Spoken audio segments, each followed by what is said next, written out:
Soundstripe. Trying to get a lot of dough. Anything is possible. Turn me up in the headphone. Soundstripe. Yeah. Trying to get a lot of dough and dirt through all the obstacles, cause anything is possible. Yeah. Oh man, I got a lot of goals. Stack that bread and by my nose. Anything is possible. Yeah. Trying to get a lot of dough and dirt through all the obstacles, cause anything is possible. Hey. Oh man, I got a lot of goals. Stack that bread and by my nose. Anything Welcome is back to the possible. XandOSportstalk Show. I'm your host, Ricky G. Stanley. I hope everyone is doing well. As you can see, got a little bit more space in between the videos, unfortunately, but it's been a good reason. Like I said, as you can see, I got the body armor games on. I've been helping with track for the Junior Olympics a whole lot. I coached Little League baseball this year for the second year, which was very fun. We actually had an undefeated season. We had 5 wins, 0 losses, 2 ties. So technically, it's an undefeated season. Like I'm also been helping with high school football, and we had a first passing league the other day, 7-on-7. And it was a truly great opportunity to actually call the offense. So all these things I've been putting on my videos, I actually been putting in effect and get to see it live. So I like that. And when you have a show like this and you give your opinion on what an offense and defense should look like, and you get the opportunity to actually put it in play and get to see it in real life, it shows, do you really know what you're talking about? And will it work? So, like I said, in the first round of doing that, it looked pretty good. Like I said, I got some tremendous athletes that I could throw the ball to, so that was a good thing. But like I said, it's been a great opportunity. Like I said, not bad at all. And I've also been helping with the Junior Olympics, as I stated earlier. If you follow my social media page, especially on my Instagram page, you can actually see, like, sometimes I post a couple of races just to help the kids get a little bit more exposure. That's my Instagram page, of course. And watching some of these kids run at this early age is pretty cool because I never got to do it as a kid. So seeing some of these kids and the times they're running, they're on the path of greatness. So I love to be a part of that. But like I say, you can see a couple of races on my Instagram page. Sometimes I post it on Twitter. But enough of me. Start off today with the NBA. I had a good chance to watch a lot of the NBA finals. Now, I didn't cover about it a lot because I wanted to actually enjoy it as just a fan. So shout out to those Denver Nuggets. First of all, they did a good job. They had been the #1 team all year in my eyes. I kind of thought they was fool's gold, but I was like, we're going to find out. And they won the whole thing. The only thing, every time we always critique things. The only critique I had is they had no resistance. I feel like nobody threatened them to take the title this year. So shout out to them. I liked it. Nikola Jokic, I was critical on him for a couple years ago. It's nothing that he wasn't doing, it's just that he wasn't ready. His body wasn't. And the biggest thing I saw when he played against Golden State last year was he didn't have Jamal Murray, which I feel like if you're a star, you're a star. You don't have to play with Jamal Murray. But they put him in the pick and roll defense, and it was like, come on out here, big fella, let's dance. And he could not stay in front of those guards, and they kept switching it. Part of that is coaching, because I would have never allowed him to play that type of defense. But he got in better shape this year, and he was not a liability on defense. So shout out to Nikola. He actually got the Finals MVP, and everybody's like, oh, he should have won 3 MVPs for the regular NBA. If I'm Nikola, I'd rather have the Finals MVP and a championship than just having a regular season MVP. This is my personal opinion. But I found it funny that he got the trophy and somehow now he can't find it. But, I'm pretty sure they'll give him another one. But shout out to Jamal Murray. Now, I'm a fan of Jamal Murray. I remember right before the bubble, I was watching him play. I was like, man, this dude can really play. And I remember watching him develop because, he had put on like 10 pounds of muscle during the bubble. And during the bubble was when he really got to shine. And I was like, who is this dude? He had good handles. He could shoot. He could move. And people had a hard time staying in front of him. So when he had that injury to his ACL, I think it was ACL and MCL, I was like, will he come back the same? Will he be the same player? I've seen sometimes people come back and they don't be the same. He still hit a lot of that explosion. And I feel like his shot has got a lot better. And he did a very good job this year. And it kept him out for a year and a half because I want to say he got hurt like right at the playoffs and like 2 years ago. And I'm glad that the organization surrounded him with love and care, because sometimes, that media, I try not to do it, but they'll put like, oh, will he be traded and all this stuff, and that goes through your mind. And the fact that if you have an injury and you haven't heard if the organization is going to trade you or not, that can kind of play with your mind. People forget that these athletes sometimes do be human. So, but let's go back to my man Jokic. He found a way to battle back, and he brought home the gold this year.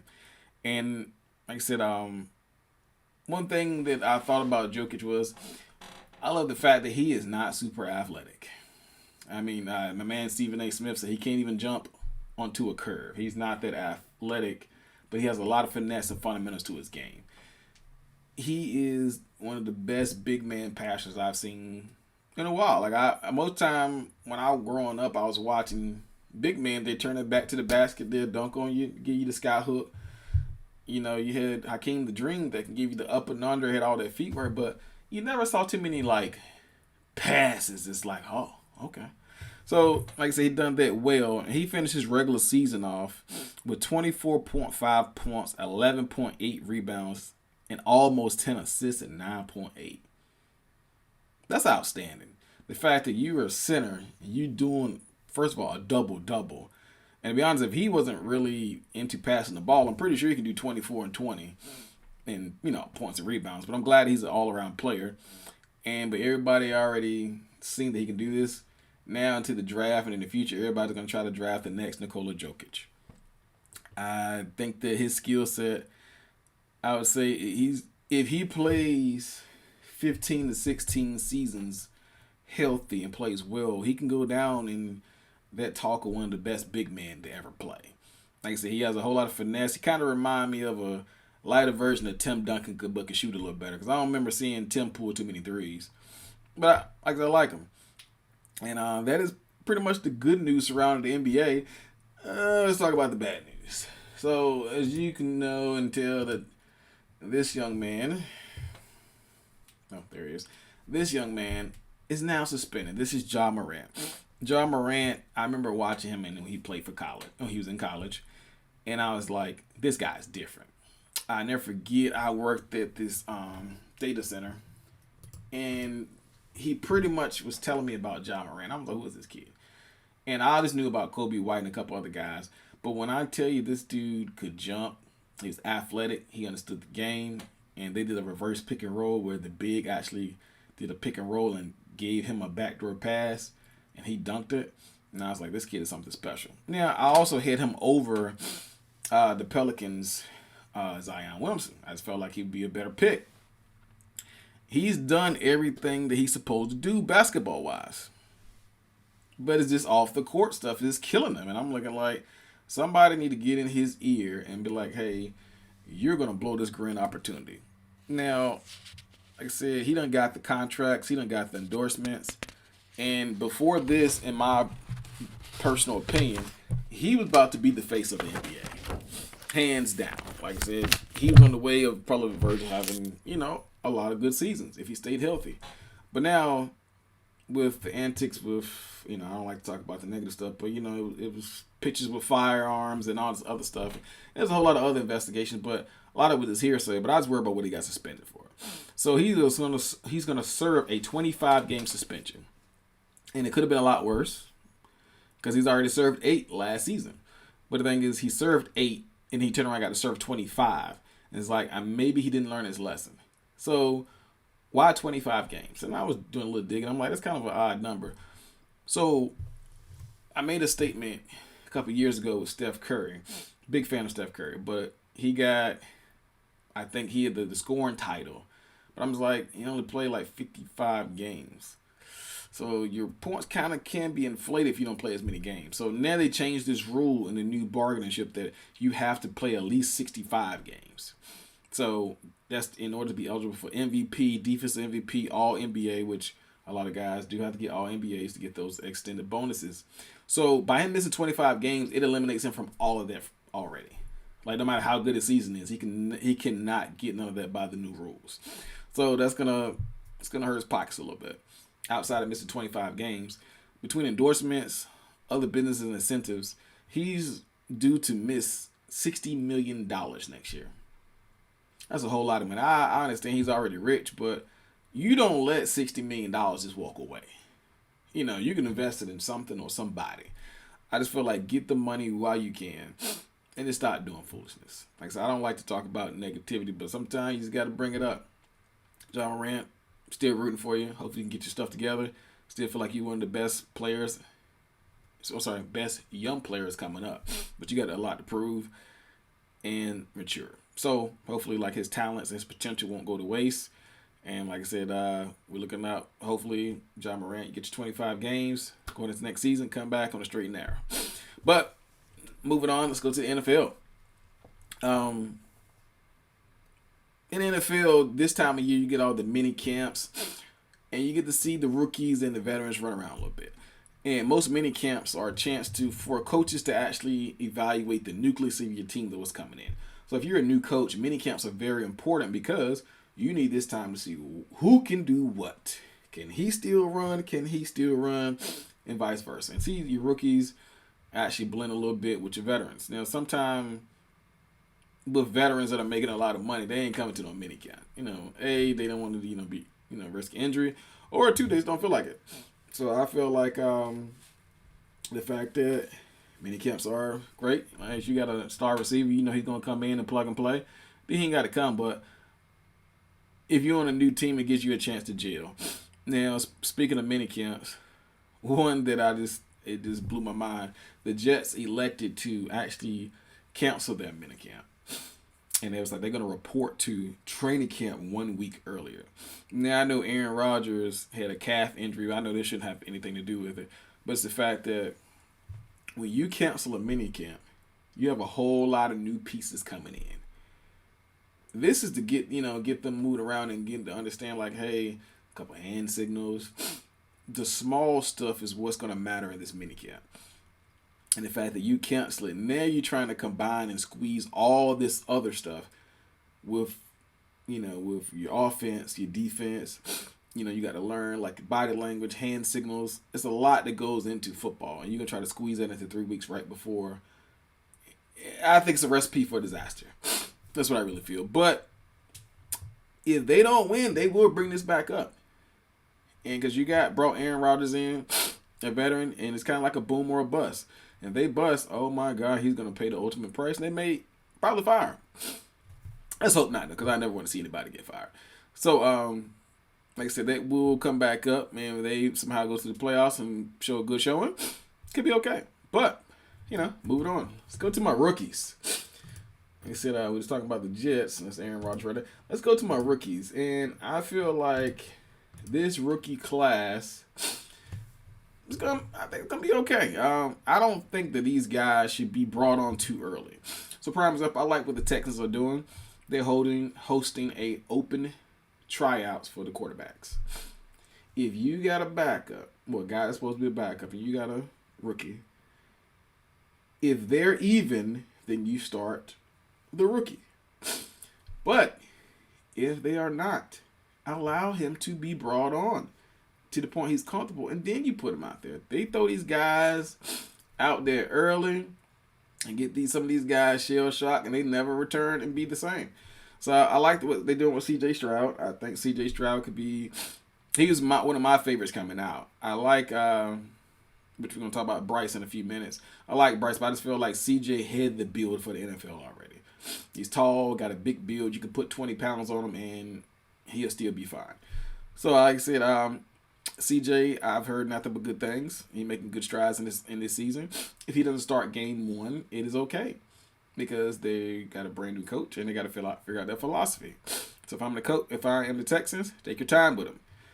But it is what it is. We're gonna see, and hopefully they don't fold under pressure to push him out there too early.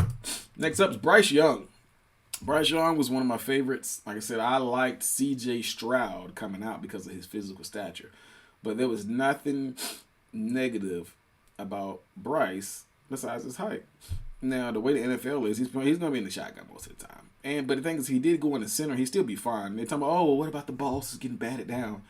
If you got defensive linemen that are 6'7" and 6'8", yes, they're going to bat the balls down.